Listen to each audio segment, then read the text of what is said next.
commencer, je tiens sincèrement à m'excuser pour l'éclairage qui n'est pas le plus idéal possible. Et salut! Comment vas-tu? Bien, j'espère. Je te retrouve aujourd'hui avec une vidéo qui m'a été demandée sur Instagram et dont le thème a été choisi par l'un de mes abonnés. J'en profite d'ailleurs pour remercier toutes les personnes qui ont participé à ce petit sondage que j'avais justement mis en place à cette occasion. Merci beaucoup.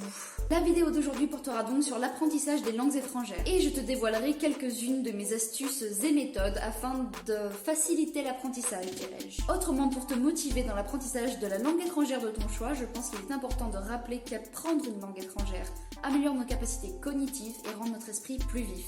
Et même si certains ont des facultés et des facilités pour les apprendre, ça ne veut pas dire que si tu n'en as pas, tu ne peux pas le faire non plus. Je pense sincèrement que le tout c'est de le vouloir et d'être prêt mentalement. Alors c'est parti. Premier conseil, il va de pair avec ce que je viens juste de dire, il faut se conditionner.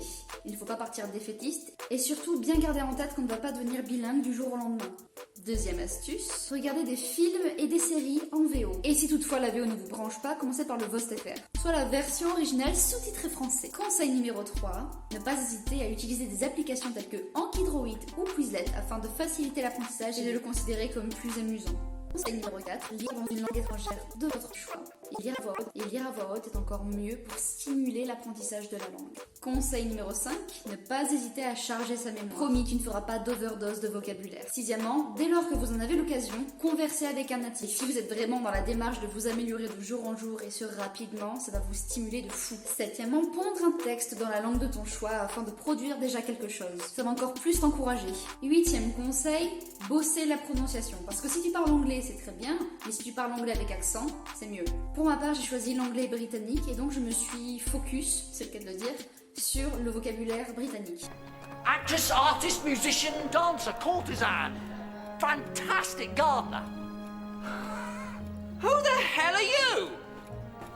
I'm the doctor, and I just snogged Madame de Pompadour.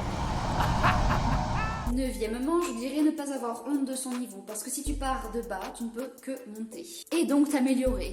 Dixièmement, pratiquer régulièrement, et non pas quand ça te pète. Conseil numéro 11, se fournir de bons outils de traduction. Alors je n'ai absolument rien contre Reverso, mais je sais que d'expérience, je préfère plus me fier à The Word Reference que Reverso. Parce qu'à l'époque, j'ai suivi les conseils d'une de mes professeurs que j'adorais et qui m'a conseillé, recommandé de l'utiliser. Bien croyez-le ou pas, mais ça m'a vraiment fait progresser. Ce qui diffère en fait avec The Word Reference, c'est qu'il va te montrer comment utiliser autrement ce mot et il ne va pas simplement te donner la définition. Le mot en question te sera donc montré dans d'autres contextes. Conseil numéro 12, et celui-ci il est obvious.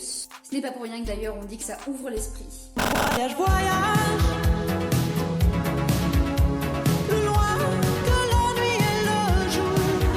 13e conseil, si vous choisissez d'étudier une langue étrangère avec un alphabet différent, eh bien commencez par l'alphabet. Ultime conseil, s'intéresser à la culture du pays. Ça me semble primordial pour mieux comprendre la langue étrangère.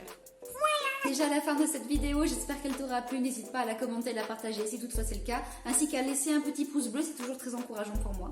Et si toutefois ce n'est pas déjà fait, je t'invite fortement à t'abonner à ma chaîne, déjà d'une ça me fera très plaisir, et de deux tu pourras te tenir informé de tout le contenu que je poste sur YouTube. Comme d'habitude, prends soin de toi, et on se revoit dans une prochaine vidéo très bientôt. Ciao!